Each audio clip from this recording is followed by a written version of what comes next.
ላጤ ሆናችሁ ከቤታችሁ ውጪ የተመገባችሁ ወጪ ለበዛባችሁ እና ሙያ መልመድ ለምትፈልጉ እነዚህ ሶስቱ ምግቦች አብረን እንሰራለን። በመጀመሪያ ብዙ ላጤ ጓደኞቼ እየሰሩት አልጣፍጥ ያላቸውን የሩዝ አሰራር አብረን እንሰራለን። ስለዚህ የሚያስፈልጉን ግብአቶች ሩዝ፣ የተፈጨ ስጋ፣ ጥቅል ጎመን፣ ቲማቲም፣ ቀይ ሽንኩርት፣ ካሮት፣ ቃሪያ፣ ድፍን ምስር፣ ጨው እና ዘይት። በመጀመሪያ ለሩዛችን የሚሆን ውሃ እንጥዳለን። በመቀጠልም ሩዛችንን በዚህ መልኩ እናጥባለን። የተወሰነ ደቂቃ ያህል እንዘፈዝፈዋለን። አትክልታችን መስሪያ የሚያስፈልጉንን ስራዎች እንጀምራለን ማለት ነው። ሽንኩርት፣ ካሮት፣ ጥቅል ጎመናችን አንድ ላይ እንከታትፋለን ማለት ነው።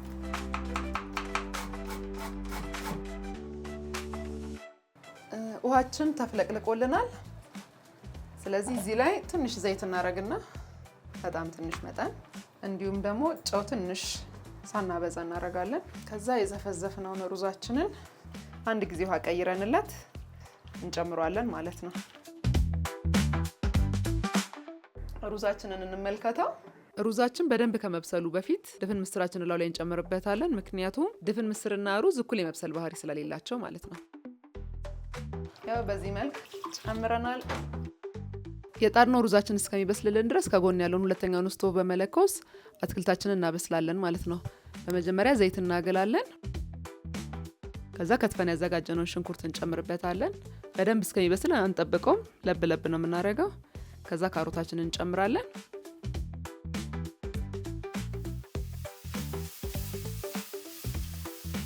ካሮታችንን ከጨመርን በኋላ ትንሽ ቲማቲም ከትፈን እንጨምርበታለን። ከዛ አንድ ላይ በአግባቡ እናበስለዋለን። በመጨረሻ ጥቅል ጎመናችንን እንጨምራለን ማለት ነው። አትክልታችንን በዚህ መልኩ አብስለናል ማለት ነው።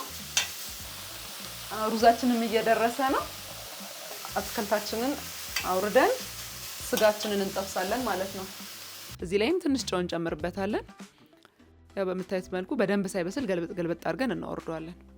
ስጋችንን እናበስላለን ማለት ነው። ዘይታችንን እንጨምራለን መጥበሻችን ላይ ሳናበዛ። ዘይታችን እስከሚግልን ድረስ እዚህ ጋር የምፈልገውን መጠን ያህል የተፈጨ ስጋዬን አዘጋጅቻለሁኝ። እላው ላይ የተከተፈ ነጭ ሽንኩርት ጨምርበታለሁኝ።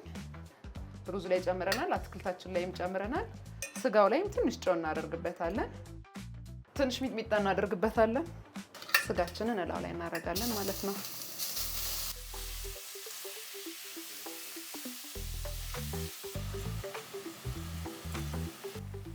ስጋችንንም እንደምታዩት ጠብሰናል። ሩዛችንም ያው እየደረሰ ነው። ትንሽ ውሃ መጨረስ ብቻ ነው የቀረው እንጂ በስሎልናል።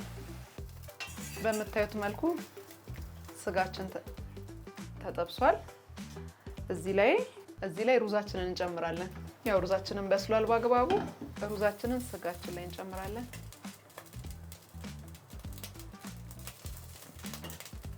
በመፈልገው አግባብ ነው የበሰለልኝ። ይሄን ያህል ይበቃኛል። ከድፍን ምስሩ ጋር የሱጋው መልክ በደንብ ላይ ለይላችሁ ይችላል። ግን ቅድም ሰርተን ያስቀመጥነው አትክልት አለ አይደል? እሱን እንጨምራለን። እዛ የምንፈልገውን ያህል እንጨምራለን። እኔ ለሙሉ ቤተሰብ ነው የሰራሁትኝና በደንብ በርከት አድርጌ ነው የሰራሁትኝ። ግን የተወሰነውን ላሳያችሁ በመቀናነስ።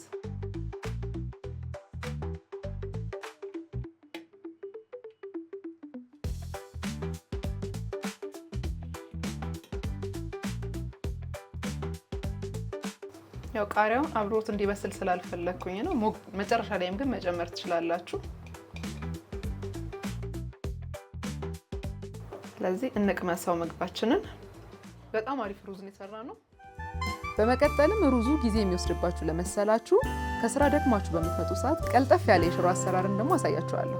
አያቴ ነሽጥ ሲያረጋት ለምትሰራው ስፔሻል ሽሮ የምትጠቀማቸው ግብአቶች እነዚህ ናቸው።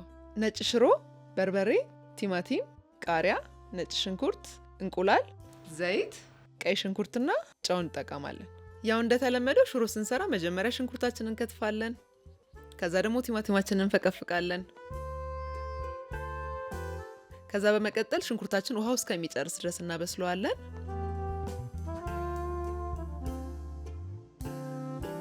ቀጥሎ በዘይት እንጠብሰዋለን።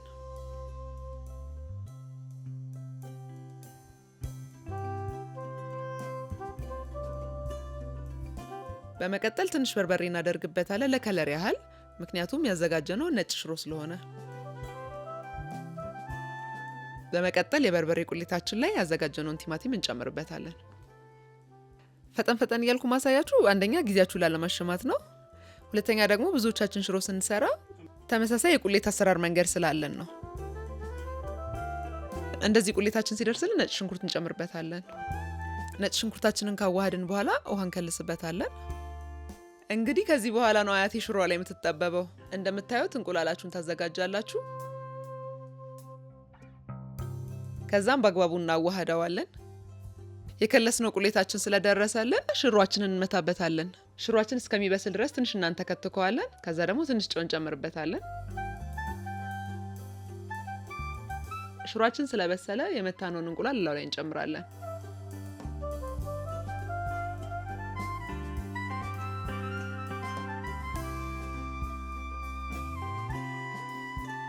እንቁላሉና ሽሮ በደንብ እንዲዋሃድልን እጃችንን ሳናሳርፍ እናማስለዋለን። አሁን እንግዲህ ልንጨርስ ነው። እስኪበስል ትንሽ ጠብቀን ከዛ እናወርደዋለን። ከዚህ በኋላ እንግዲህ እንጀራችንን እናዘጋጃለን። እናንተ በዳቦ ማማራጭ አድርጋችሁ መጠቀም ትችላላችሁ። ጨጓራ ይነዳል እያላችሁ ለምትተው በሳይንስ የተረጋገጠ የምስር ወጥ አሰራርን አሳያችኋለሁ። የሚያስፈልጉን ግብአቶች ምስር፣ ቲማቲም ሶስ እንጠቀማለን፣ ጨው አለን፣ ነጭ ሽንኩርት አለን፣ በርበሬ፣ ዘይት እንዲሁም ደግሞ ሽንኩርት መጠናችን ያው ምስር እንደምታውቁት በደንብ በርከት ያለ ነው የሚወስደው። የምትፈቀፍቁ ከሆነ እንደኔ ቂጡን ባትቆርጡት ይመከራል። ምክንያቱም በትንትን ብሎ እንዳያስቸግረን እስከ መጨረሻው ድረስ መፈቅፈቅ እንድንችል ያደርገናል ማለት ነው። እስከዚህ ድረስ እንደዚህ አድርጎ ያነሳልናል ማለት ነው። ይሄ መፍጫ ትልቅ ስለሆነ ያለኝ በዚህ መጠቀም ነው ማለት ነው። እንደምታዩት ድቅቅ ብሎ ነው የሚያወጣልኝ።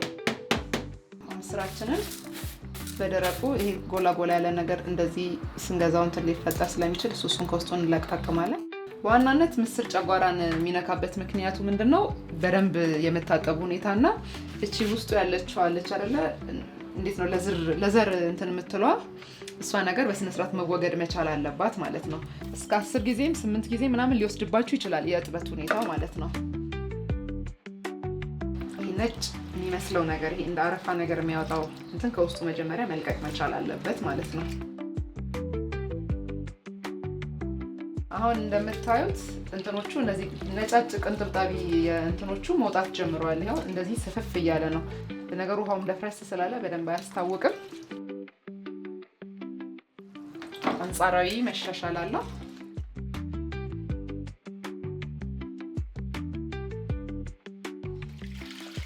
እንትን ያልኩት መጥቶልኛል። በቃ ልዩነቱን ተመልከቱ። በመጀመሪያውና በስምንተኛው እጥበት መካከል ያለውን ማለት ነው።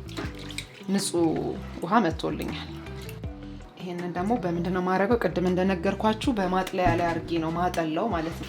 ምስሬን አወርደዋለሁ ማለት ነው። እዚህ ላይ ከውስጡ እንዲወርድ እናደርጋለን ማለት ነው። ይሄ ነገር ነው በከፍተኛ ደረጃ ለጨጓራ ጸር እየሆነ ያለው። ከመለቀም ራሱ ያለፉ ትንሽ የጠጠር ነገሮችን በዚሁ መልክ በተመሳሳይ ይወጣሉ። ይሄንንም በዚህ መልክ እናስወግዳለን ማለት ነው። ቀጣይ ስራችን ደግሞ የሚሆነው ምንድነው? ምስሩን ማገንፈል ነው። ማገንፈል ለምን ይጠቅመናል ካላችሁኝ፣ የምስር ስንሰራ የሚወስድብንን ጊዜ ይቀንስልናል። ከእጥበት የተረፈውን ደግሞ እንደምታዩት በሞቀ ውሃ ኃይል ያወጣልናል ማለት ነው። ሁለቱንም ስቶቭ አበራለሁኝና ሽንኩርታችንን እዚህኛው ላይ እንጥዳለን፣ ምስራችንን ደግሞ አንደኛው ላይ እናንተከትካለን። ስለዚህ እዚህ ሽንኩርታችንን እየበሰለ እዚህም ደግሞ ይሄ የተንተከተከ ያለ ቲማቲማችንን እንፈቀፍቃለን ማለት ነው። ላው ላይ የቲማቲም ልጣጭ ለጨጓራችን ስለማይመከር በዚህ መልኩ እየፈቀፈቅን የውስጡን ብቻ እንጠቀማለን ማለት ነው። አሁን ምስራችን ይሄው እንደምታዩት አረፋ ይዞ ወደ ላይ እንትን ብሏል ማለት ነው። ስለዚህ ገልበጥ ትንሽ እናደርጋለን። በደንብ እንዲበስል አንፈልግም፣ ምክንያቱም እዛ ወጥ ውስጥ ገና ከበርበሬ ጋር ከምናምን ሲታሽ ደብዛው መጥፋት ስለሌለበት ምስርነቱ መገኘት መቻል አለበት። እንትን የሚያደርገን ይሄው እንደምታዩት የሆነ እንደ ኦይሊ ከለር ያለው እንትን ያለው። ስለዚህ እሱን እናወጣዋለን ከውስጡ ማለት ነው። ከላይ አረፋውና እንትን ከለሩ ይቀራል ማለት ነው። ስለዚህ ይሄንን ከውስጡ በአግባቡ እናጠነፍፋለን ማለት ነው። ስለዚህ ወጥቶልናል ማለት ነው። ያው እንደምታዩት ከውስጡ ምጥጥ አድርጎ ውሃውን ጨርሶልኛል ማለት ነው። ስለዚህ አንድ እንትን የሰንፍላወር ኦይል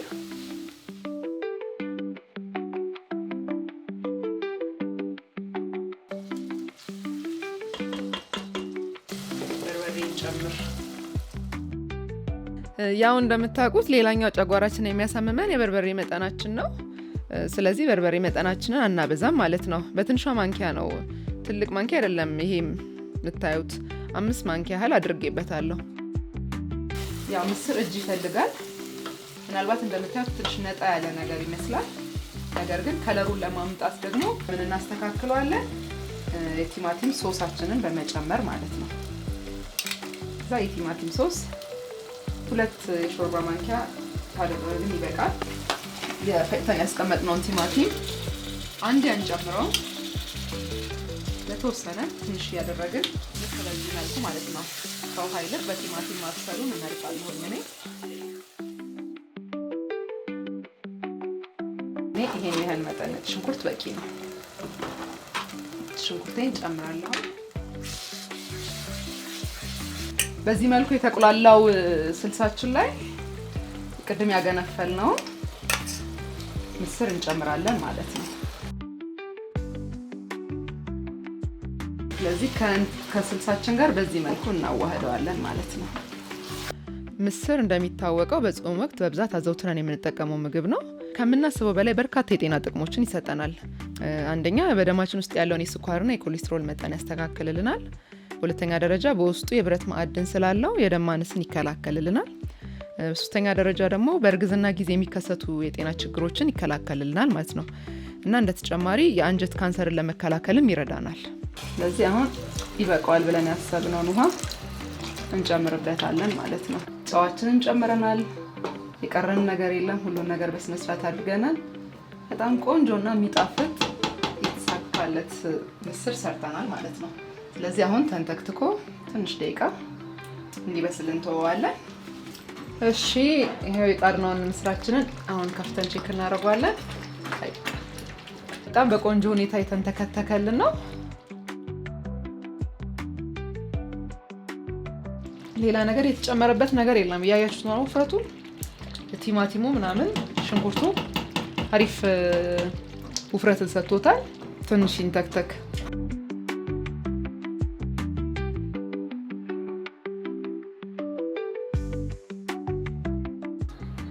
ምስራችን ደርሷል። አሁን ቀዝቀዝ ብሎልናል። እናወርደውና ያው እንደምትመለከቱት ቆንጆ ሁኔታ ላይ ነው ያለው። ስለዚህ እንጀራችንን እናመጣና እንቀምሳለን ማለት ነው የሰራነው ምግብ። ስለዚህ ጨጓራችሁን የማይነካ ምስር ለማዘጋጀት ማድረግ ያለባችሁ 5 ነገሮች አሉ ማለት ነው ከላይ እንዳያናቸው። የመጀመሪያው ደጋግመን ማጠብ ነው። ሁለተኛ ደግሞ ምስሩን ማገንፈል ነው። ያ ማለት ከእጥበት የተረፉትን ቆሻሻዎች እንዲያስወጣልን ማለት ነው ከላይ እንዳያነው። ሶስተኛ ደረጃ ደግሞ የበርበሬ መጠናችንን ማሳነስና በደንብ ማብሰል አለብን። አራተኛ ደግሞ የቲማቲም ልጣጩን አለመጠቀም። አምስተኛ ያው እንዳያችሁ ምንም አይነት ቅመማ ቅመም አልጨመርኩም። ቅመማ ቅመም ባትጠቀሙ ይመረጣል።